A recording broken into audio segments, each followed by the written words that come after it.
Book 8. Nest of the Eagle.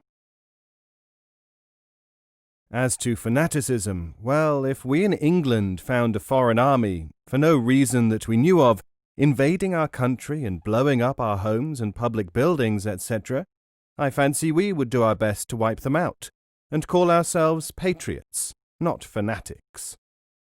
George B. Scott, Afghan and Pathan. 1.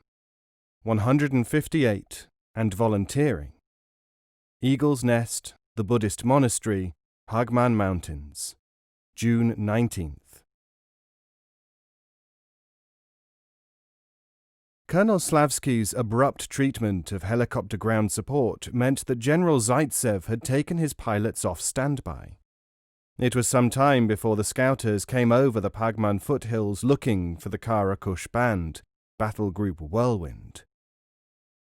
By that time, 3 hours after the mortar explosions, the freed hostages, and some booty, were safe in the ancient monastery's tunnels. A few of the hostages were suffering from malnutrition. Some were half-blind from being kept in the dark, for weeks in some cases, but there were no serious cases of sickness. Adam Durrani called Qasim into his orderly room. The Russians had all those people ready for deportation. They won't, therefore, have planted spies among them to collect our secrets. But we've got to weed out any agents who have been trying to collect information from the real hostages. As soon as everyone has rested, we'll set up an interrogation system to deal with this problem. Whilst they were discussing the details of this necessity, 3 armoured personnel carriers manned by Afghan regular troops had drawn up at the Russian roadblock on the Kabul-Pagman highway, 20 miles south of the caves. The men at the roadblock had seen the castle, 3 miles south of them, under threat, and heard the firing and explosions when the mortars went up. They had not been informed about the action, however. As far as they were concerned, it was just another Mujahid raid, beaten back, probably with the usual high casualty list for the Afghans. None of their business anyway. Most of them just wanted to get back to the Soviet Union and safety. Several tanks were dug in by the roadside, hull down, commanding the road with their heavy guns and automatic weapons. An Afghan army captain sat at a table in the middle of the road. A Russian officer, the 2 small stars and narrow red stripe of a second lieutenant on his khaki shoulder straps, sat smoking on a deck chair beside him. "Stoi! Halt!" 2 Russian privates trained their weapons on the cars, pointing to the red and yellow traffic control board by the roadside. From the leading personnel carrier, an Afghan colonel jumped down and, accompanied by 2 NCOs carrying the latest model Kalashnikov 74s, strode up to the captain as the Russian guards presented arms. "Where are your papers? You cannot proceed without orders from the High Command. Pagman is full of bandits. Didn't you know that, Colonel? You'd never get 10 kilometers, not with those cars and only 30 men. Show me your movement order." The captain held out his hand for documents. The colonel looked at him coolly. "First, stand up when you speak to me, unfortunate one. Have you forgotten how to salute?" The captain struggled to his feet, red-faced and apologizing. "Excuse me, I am only an administrative officer. How long have you been in the army?" The captain looked uneasy. 2 months. "Why are you in the army?" The man appeared to consider this for a moment. "To serve my country, to safeguard the April Revolution." "Ever heard the word sir?" "Forgive me, sir." "Captain, I am on my way to Pagman, and so are these men with me. My movement order is in the guns of my men. We have work to do there. If you don't give us passage, we'll do the work here, by blasting a way through you and your Russian dog friend here." The captain, instead of being frightened or annoyed, snapped to attention and saluted. "Colonel Seb, You have the very best of movement orders. I don't need paper or lead bullets. All I need to know is that someone is still prepared to fight. That is what we call Afghaniyat, Afghanness.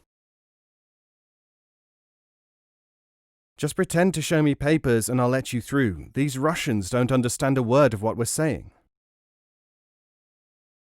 Thank you, Captain. You seem a very patriotic man for someone who is taking orders from enemies. What's the explanation? Colonel Seb, I'm only a clerk from the Ministry of Economy. I was forced into the army, but I still have a sense of honor. The colonel shook his hand. Captain, you are one of our very own. The captain signalled to his men to lift the striped red and yellow road barrier. Before the cars moved forward, he walked to the door of the first one where the colonel sat, opened it and bent down. Then he kissed the instep of the colonel's boot. Kill some Russians for me, he said. My family have been taken hostage. The colonel saluted him. By my head and eyes, brother, he said. Half an hour later, scouts reported to the Eagle that 3 of the latest Soviet armoured personnel carriers, BTR-70s, were making their way towards the guerrilla stronghold. One of the advanced PKs had noted that they were flying the old flag of Afghanistan, the vertical black-red-green tricolour, and not the socialist emblem. A group of wild-looking hillmen signalled to the vehicles to stop. Everything from primitive matchlocks and ancient Martini Henry rifles, real museum pieces, to new Russian Kalashnikovs and shotguns were levelled at the newcomers. The commander, Colonel Baraksai, clambered out of the lead car and held up his right hand in greeting.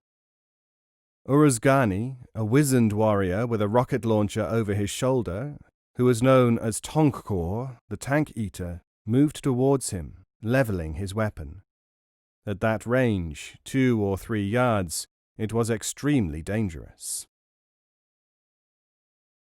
The colonel shouted, Peace! Tell your leader that Colonel Akram Baraksai, 37th Commando Division, is here with vehicles and 30 men to join the fight. As the APCs were being hidden under piles of brushwood, Adam went down to the cliff face to welcome the newcomers. This is the first regular army unit we've had come over to us, so you are doubly welcome, he told the colonel. How did you find us? Baraksai smiled. It's quite a story, but as you'll see, there's no security problem. I was dining with old Colonel Sakafi a few weeks ago and telling him that I had about 3 dozen men ready to take to the mountains, but that I wondered how to contact a suitable guerrilla group. Sakafi said at once, You must go to the Eagle, Kara Kush, but plan your move well. Get all your families to safety first, then act swiftly. Use effrontery. I asked him, where exactly could I find him, though? He said, years and years ago, when I was hunting in the Pagman Mountains, way beyond the valley, I saw a young fellow who'd fixed himself up with a cave in an old Buddhist monastery. I tracked him just for fun. I'm an old hunter as well as a warrior, you know. Well, that fellow is Adam Durrani, Sirdar Akbar Sharifi's friend. I know them both well. And the caves, I'll draw you a map. Everyone laughed. Adam said, But how did he know that I was the Eagle? I've asked him that, said Colonel Baraksai. He said, He may be a fine engineer, but I've been in military intelligence as well as in a fighting unit. When the Eagle sent me a note asking me to inform the Mirza in Delhi that young Aslam Jan had been murdered by a KGB man called Sementsev, I read it very carefully. First, I recognized the classical quotation he used. It was one of Adam's favorites. Second, I remembered that I knew the Mirza and that he was Aslam's only relative. Just as well the Russians haven't got you on their side, said Adam. Hundreds, perhaps thousands of people know how to get in touch with us, but only through a long line of intermediaries. Very few can get here without going through the sieve. The colonel leant back in his chair. Yes, the strength of the Afghans is that they are at last getting security-minded. So many people have to stay in their jobs because there isn't anything else for them to do.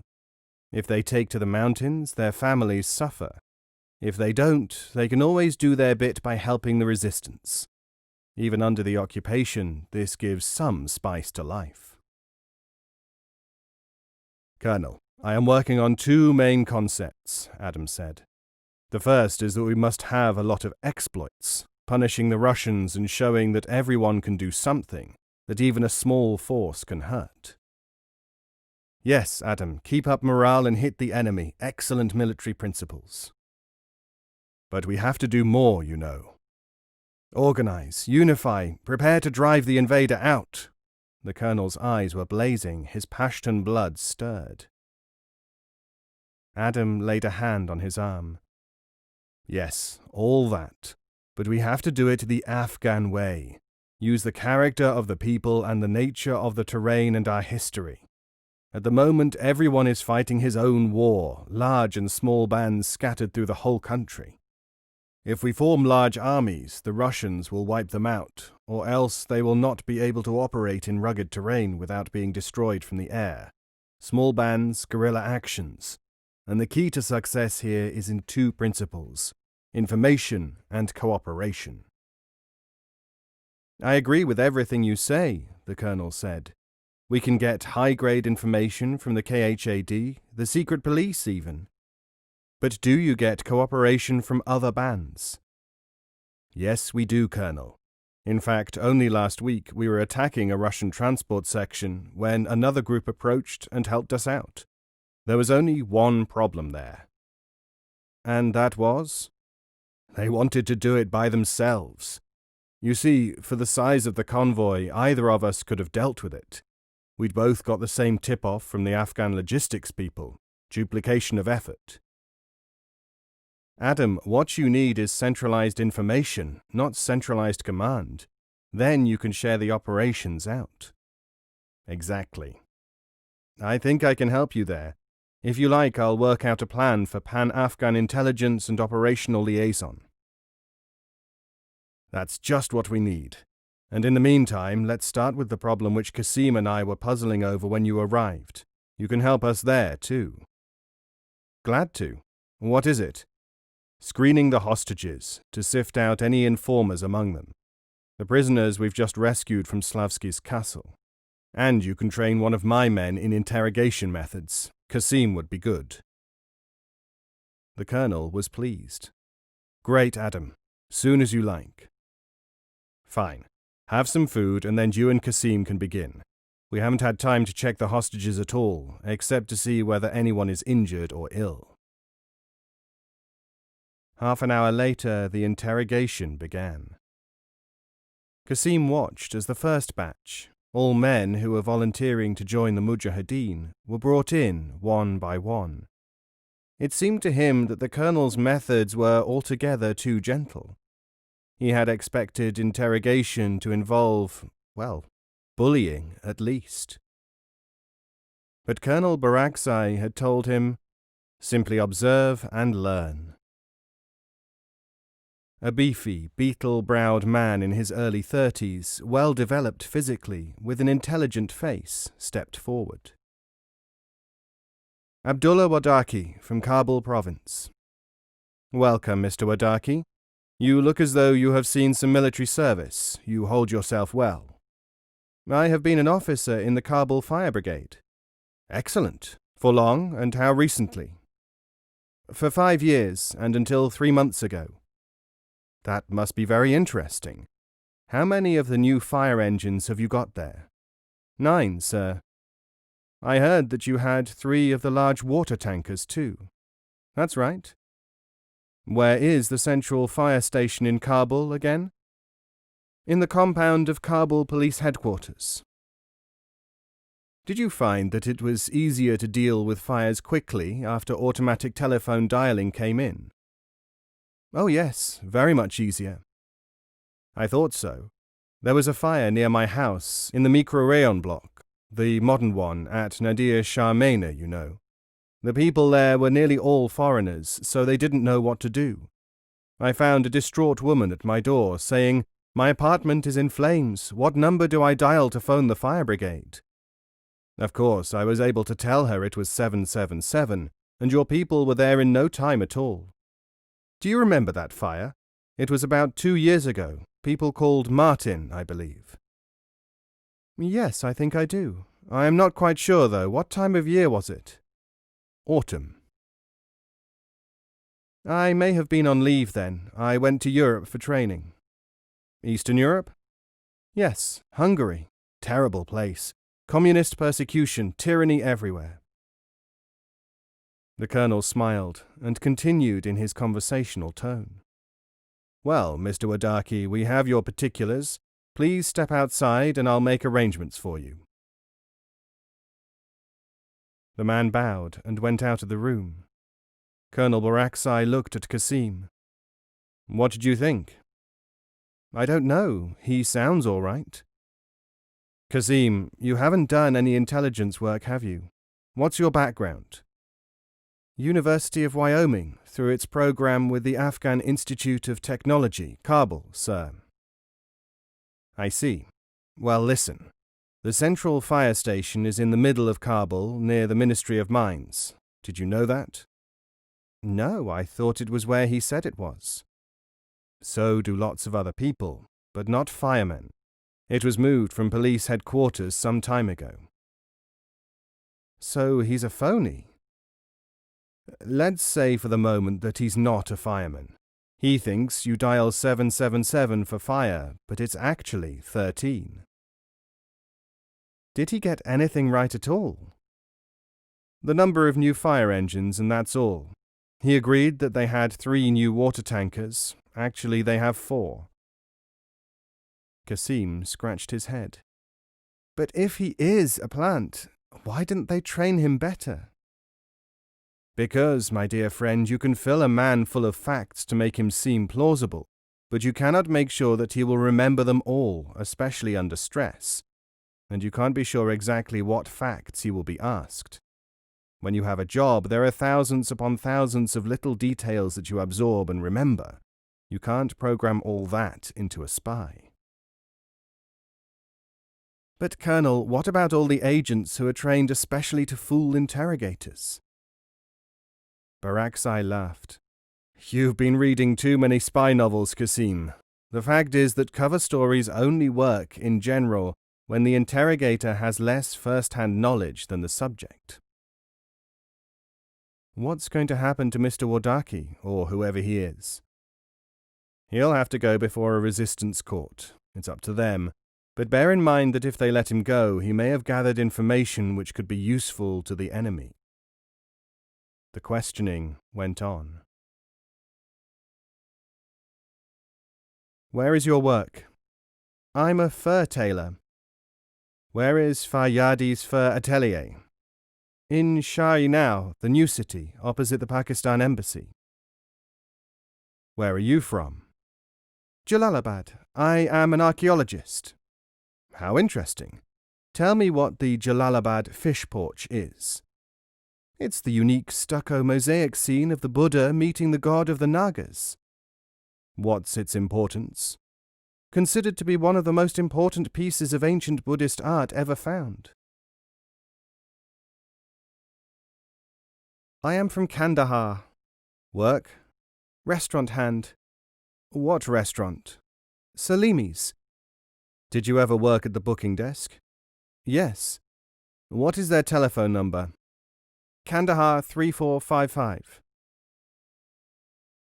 Farmer from Gaza near Pagman. Why did you leave? The place was bombed to pieces in an unprovoked attack by Russian aircraft. How many died? 9 out of 10. Date? The night of August 11th, 1983. Baraksai told Kasim to have all the volunteers' names checked by the Turubchas, partisans ordered to continue working for the KHAD as double agents. Desperate to break the growing resistance movement, the Russians were planting spies whenever they could. They had also raised the reward for the capture of insurgents from $3,000 to $10,000 a head, paid in cash and in dollar notes. Their last interrogation subject was so extraordinary that after a few questions, and hardly able to suppress their smiles, they sent him to see the eagle. A small, bowed figure shuffled into Adam's orderly room, sunken eyes still bright under a small turban, white beard neatly trimmed. He raised his right hand and gave a smart salute, hand at the regulation position on his headgear. He looked all of 80 years old. Private Ghulam Hussain from Shunbul district, reporting for duty in the army of Kush. His voice was strong enough, even if he spoke through toothless gums. I know I have arthritis in my legs, but my arms are still strong, shouted the ancient. Give me grenades and I'll throw them further than anyone else. Yes, I'm sure you will, father, but I've trained all my boys, and their boys too. There's over 100 of them, and we've got to join the war. How far have you trained them to throw? Give me one of the little roosy things, bombs, ragad, fives, and I'll show you. I'll hurl it twice as far as anyone else. Ragad. That must be the Russian initials RGD, with vowels added, Adam realized.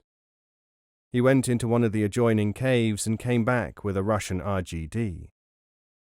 This? That's it. Right, said Adam. Let's go outside and see what you can do. The old man stumbled after the eagle through the connecting passages to the open hillside. He put the bomb into a fabric pouch, pulled the ring, and began to whirl the thing around his head. Adam started to count, and when he had got to 2, flung himself on the ground. After all, it only had a 4-second fuse. As he watched, the grenade left the sling and flew what seemed an incredible distance before shattering a rock 60 yards away. Spent metal fragments scattered over the watchers. All right, that's enough. You can use slingshots. You're as cocky as the old fellow of Bamiyan, who'd be 160 now if he were alive. Ghulam Hussain grinned toothlessly. Then, from the inner pocket of a waistcoat inside his padded jacket, he took out a wallet. Slowly, like someone performing a conjuring trick, he extracted a piece of yellowed paper and handed it to the eagle. Adam looked at the heading, the Kabul Times. Underneath he saw a full-page headline, 145-year-old man recalls past life. Just below was a photograph, and it bore a remarkable resemblance to the slingman. The caption said, 145-year-old Ghulam Hussain posing for a photographer near the wall of his house. But, said Adam, searching for words, that would make you, 160 years old. No, I'm not 160, only 158, cackled the ancient, stowing the clipping away. And I'll tell you some more. I know the Russians. When I was 90, those devils actually came into Afghanistan. It was in the north, and they got 40 miles into the country, pursuing a guerrilla leader who had taken sanctuary with us. We saw them off the premises, Eagle. I've got experience of the roost, don't you see? I'm a useful man. Most of these silly children here don't know how to fight, don't know their enemy. When he was 90, Adam remembered that there had been such an incursion in Stalin's time. The old fellow was getting even more animated. We'll shove their Victoria back down their throats. He ended with a rolling, obscene, untranslatable oath. Gohi Madari Pirishan Badani Jadi Shaitan. All right, Ghazi, warrior hero. Queen Victoria's dead. It's the Russians now. You're in. Now, if you'll excuse me, I have other people to see. When Barakzai had seen all the volunteers, accepting some and referring others for further inquiry, he and Qasim began work with the other hostages. The information which they brought from all over Afghanistan was not only of astonishing variety, it also helped to fill out the picture which the resistance could use in planning cooperation between town and country, between Turk and Tajik, Pashtun and Nuristani. So far, nobody in the resistance had collated the material.